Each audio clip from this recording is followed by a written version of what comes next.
Islam futuristik. Assalamualaikum warahmatullahi wabarakatuh. Alhamdulillahirabbil alamin. A'udzubillahi minasyaitonirrajim. Bismillahirrahmanirrahim.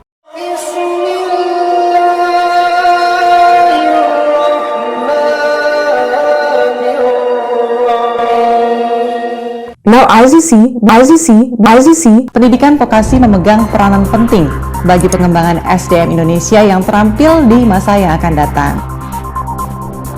Mohon izin Bapak Raja Jawa yang dikenal dengan profesi tukang kayu. Sebagai tukang kayu, Bapak sudah membuktikan bahwa Bapak berhasil menumbangkan pohon beringin. Bahkan penunggu pohon beringin pun berhasil Bapak ganti. Sebagai tukang kayu, Bapak sudah berhasil membuatkan kursi untuk anak Bapak. Tidak ada yang meragukan kemampuan Bapak dalam hal menumbangkan lawan. Kali ini dengan segala hormat Kak mohon kepada Bapak, tolong tumbangkan keangkuhan lembaga milik negara yang bernama Penjamin Simpanan Konoha, disingkat PSK. Tolong Pak, cukup dulu ngurusin anak. Anak-anak udah pada gede.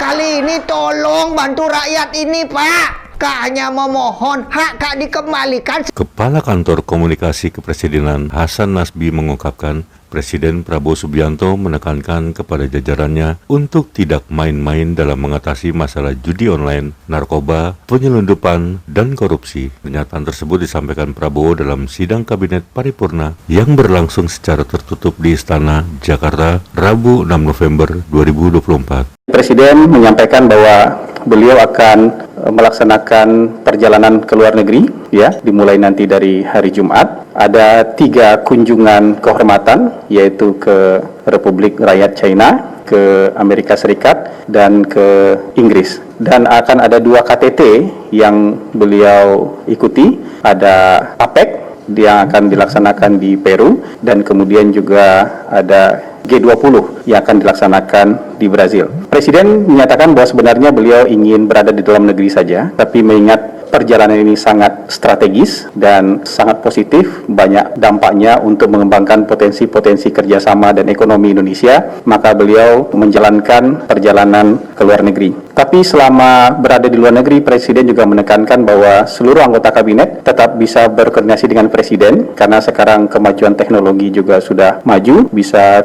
melalui video conference, bisa melalui telepon juga bisa. Beliau juga tadi menekankan tidak usah khawatir, ya, tidak usah sungkan-sungkan kalau ada persoalan yang memang membutuhkan konsultasi dengan Presiden atau butuh jawaban Presiden, silakan hubungi beliau selama beliau berada di luar negeri. Itu yang pertama. Yang kedua, Presiden juga menekankan ada 4 persoalan penting yang kita tidak boleh main-main untuk mengatasinya. Yang pertama adalah persoalan judi online, yang kedua adalah persoalan narkoba, yang ketiga persoalan penyelundupan, dan yang keempat soal korupsi.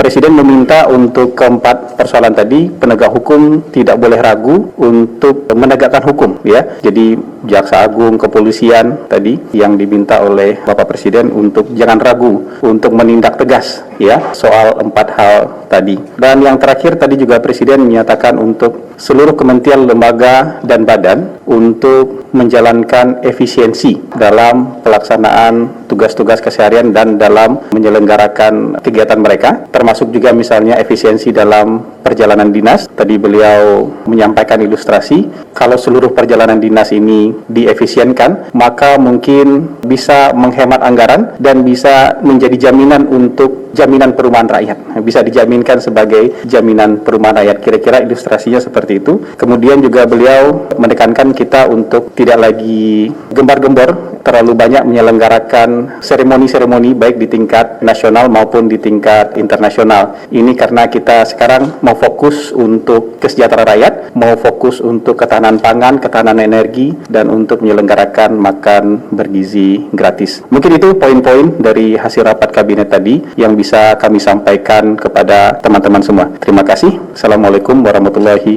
wabarakatuh. 3 pertanyaan saja ya. Mas Azad, izin Rio dari CNN TV. Apakah kemudian tadi juga dibahas oleh Pak Presiden dengan sejumlah kabinet menteri, pertama tentang kemenangan Pilpres Amerika Serikat dari Donald Trump pertama itu, dan apakah kemudian dalam kunjungan Presiden ke Amerika Serikat apakah ada agenda untuk menemui Donald Trump, dan apakah kemudian yang akan berdampak pada relasi hubungan dua negara ini, Mas? Terima kasih. Ya, Pak Presiden tentu masih menunggu hasil Pilpres Amerika, tapi memang kunjungan ke Amerika memang dijadwalkan untuk bertemu dengan Presiden yang sekarang dulu, tapi tentu nanti kita lihat perkembangan di sana. Bisa saja kemudian berkembang untuk, ya kan nanti setelah Bapak Presiden di sana kan mungkin sudah ada hasil sementara, walaupun belum inaugurasi, tapi juga mungkin bisa bertemu dengan pemenang Pilpres di sana, siapapun yang menang itu. Mas Alfa dari Kompas TV, mau nanya, ini kan Presiden cukup lama ya keluar negeri, apa tadi juga dibahas, walaupun Presiden bilang bisa berkoordinasi langsung dengan Presiden gitu, gimana dengan peran Wapres? Apakah kemudian akan menggantikan sementara yang biasanya tertuang di Kepres atau seperti apa? Makasih. Saya jawab.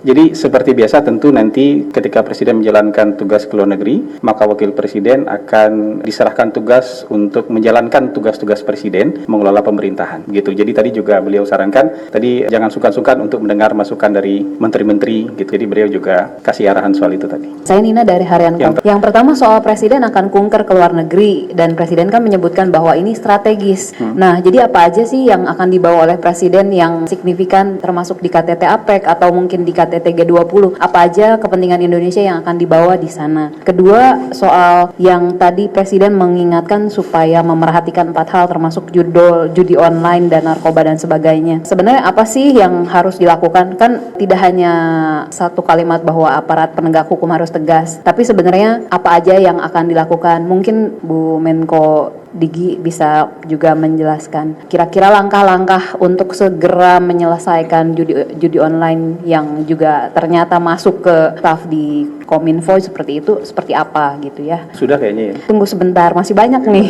Kan katanya diminta juga 3 efisiensi kementerian lembaga.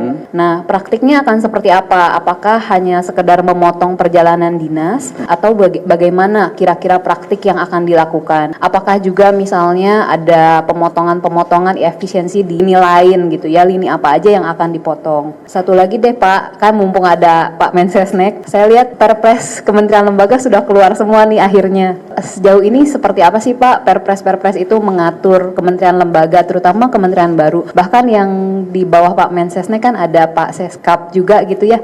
Kira-kira boleh dijelaskan strukturnya yang berubah itu seperti apa? Makasih ya Pak. Baik, terima kasih. Ini pertanyaannya terakhir tapi saya diminta menjawab duluan. Pertama-tama benar bahwa sudah perpres tentang kementerian-kementerian juga sudah selesai. Memang dengan adanya perubahan jumlah maupun nomenklatur kementerian, tentu di situ ada penyesuaian terhadap tugas-tugas dan fungsi kementerian-kementerian yang sebelum kabinet itu terbentuk sudah kita diskusikan, sudah kita bicarakan bersama-sama, sudah kita rancang perubahan ini, institusi ini akan mengikuti ke kementerian yang lama ataukah ke kementerian yang merupakan pemecahan gitu. Jadi semua sudah kita bicarakan bersama-sama. Kita tunggu nanti setelah ini akan proses dilanjutkan dengan semua kementerian menyusun SOTK, kemudian segera menyelesaikan DIPA, karena di bulan November, akhir November ini kami seluruh kementerian harus sudah menyelesaikan DIPA untuk 2025. Saya kira itu berkenaan dengan masalah perpres. Kalau tadi ada sedikit menyinggung perubahan di